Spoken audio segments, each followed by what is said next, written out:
ইফতার তো এসে পাইনি জুথি, 1 ঘন্টা রাস্তায় ঘুরছি, রাস্তায় ছিল। কাছ থেকে কালামুনি চলে আসছে।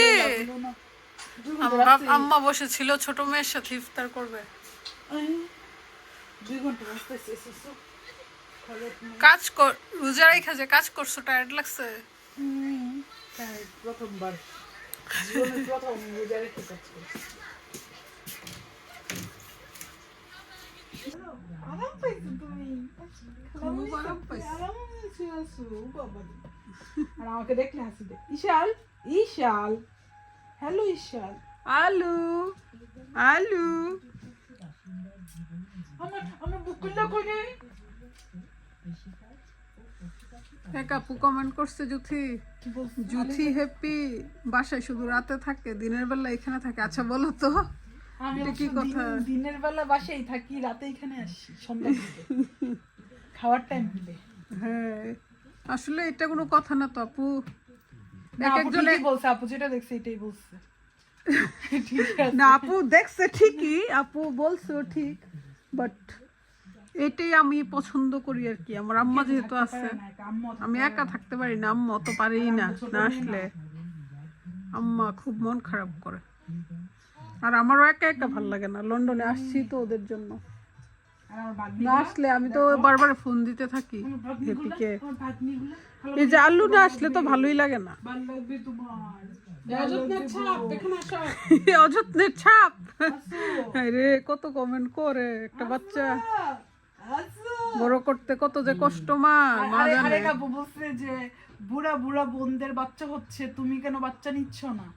এখন কেউ যদি বুড়া হয় তার কি কোনো বাচ্চা হয়? তাহলে আপনি বয়সটা বুঝবেন আগে, যে কত বছর পর্যন্ত মেয়েদের বাচ্চা হয় আর কত বছর পর্যন্ত মেয়েদের বাচ্চা হয় না। আর বুড়া কাকে বলে এগুলো নিয়ে একটু স্টাডি করতে হবে। আপু একটু স্টাডির দরকার আছে আপনার। পড়ালেখার 40 প্লাস হলে কিন্তু আর বেবি হয় না। 40 প্লাস এর পরে হয় না। আর 40 প্লাস কি বুড়া নাকি? অবশ্যই বুড়া না। আর বাচ্চা আমি পরে নিজেরা যদি বুড়া বানাই রাখেন, বেবি কি আপনার কাছে দিয়ে আসছে? কাজে ফাঁকি দেওয়ার ধান্দা। হ্যাঁ, আর আমি বলছি আপু কার বেবি এটা, আমার কোন বোনের বেবিটা আপনার বাসায় গেছে একটু আমাকে কমেন্ট করে জানেন। যার বেবি নিয়ে দিয়ে আসছে আপনার বাসায় তাকে খবর করে। তুমি কি গেছো আন্টির বাসায়, জ্বালাইছো গিয়ে? কত সমস্যা মানুষের। ও মাই আন্টির গড, বাসায় গিয়ে জ্বালাইছো আন্টিরে? নিজের ফ্যামিলি নিয়ে খবর নেই, আরেকজনের ফ্যামিলি নিয়ে পড়ে থাকে। পরে থাকছে মনে হচ্ছে আমাদের ইস্যুকে কি উনি পালছে, আমরা ইস্যুরে পাইতাম কই? আলিজেরে কই পাইতাম? আইদামনিরে কই পাইতাম? আলিজা তো প্রথম বেবি। তাও সমস্যা রে। আইদারটা আচ্ছা আপনারা বলছেন, এখন বললে তো আর কিছু হবে না, যেহেতু চলে আসছে মিস্টেকেনলি।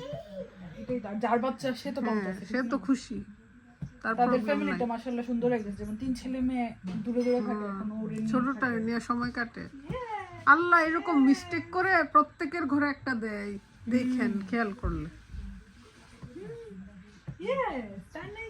না দরকার কি অন্যের ছেলে মেয়ে নিয়ে সেটা সমালোচনা করার? আমার যতটুকু আছে অতটুকু নিয়ে সে সুখে থাকলেই ভালো। দরকার কি মানুষের কার কি আছে? ইভেন আমি যখন ছোট ছিলাম আমার আব্বা আম্মার সাথে তো আমি সবচেয়ে বেশি সময় থাকছি, আর আমার আব্বা আম্মা অনেক খুশি হয়েছে। ইভেন হসপিটালে আমার আব্বা যখন মারা যাবে শেষ মুহূর্ত বলতেছে যে আমার ছোট মেয়েটাকে আমি এতিম করে যেতেছি, তুমি তো বেশি দিন আমার আব্বা ডাকতে পারছো না। কারণ বাবা মা আসলে ছেলে মেয়ে, বাবা মার কাছে ছেলে মেয়ে প্রত্যেকটা ছেলে মেয়ে সমান। আর তখন ছেলে মেয়ে নিয়ে কথা বললে এটা আসলে সব বাবা মার গায়ে লাগে, অনেক বেশি লাগে। আপনি যদি আমাদেরকেও একটা বকা দিয়ে দেন, আর ওরা আমার কাছে নিজের ছেলে মেয়ের মতো, এটা আমার বোনের ছেলে মেয়ে না। তো আমাকে একটা কথা বললে আমি কিছু বললাম, বাট আমার বাচ্চা কাচ্চাকে কিছু বললে আমি জীবনে ওইটা মানে ছাড় দিব না, কারণ কারো বলার কোনো অধিকার নেই। না সেটাই তো, বাবা মার সবচেয়ে গায়ে লাগে যখন ছেলে মেয়ে নিয়ে কিছু বলে। কারণ আমরা কারো ছেলে মেয়ে নিয়ে কিছু বলতেছি না, সবার আল্লাহ দশটা থাকলেও তো সমস্যা নাই, আল্লাহ চাইলে অনেকের বাচ্চা হয় না। খাওয়াইতেছে। আর আমাদের ফ্যামিলিতে বেশি লাগে, কারণ আমরা ফ্যামিলির মেম্বার বেশি, ইভেন আমাদের নেক্সট জেনারেশনও চাই আমরা বেশি থাকি। আর সবার মধ্যে বন্ডিংও অনেক সুন্দর, কারণ এটা আপনি যদি 10টা ঘরও ঘুরে আসেন তাও এরকম বন্ডিং পাবেন না। এটা আমি একদম প্রাউডলি বলতে পারবো। ইভেন আমাদের বাচ্চাগুলো এগুলাই শিখতেছে, কারণ ফ্যামিলির শিক্ষা হচ্ছে মানুষের প্রাইমারি সবচেয়ে বড় শিক্ষা। বাবা ছাড়া কিচ্ছু বুঝো না। বাবা বেশি বাবা বাবা করলে পরে বাবাকে তো কিডন্যাপ করে ফেলবে সবাই।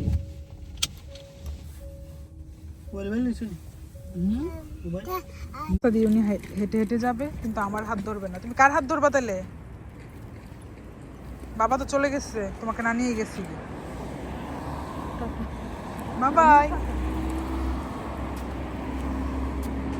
হাই আলিজা ওয়েল ডান, তুমি হেঁটে হেঁটে আসছো, মাশাআল্লাহ। কোনটা আমাদের দরজা? ও বাবা রে, ঘরও চিনো।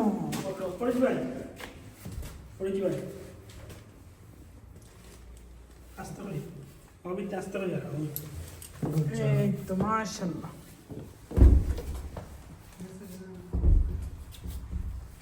कैमरा रूम हो जाओगे? अरे बाप रे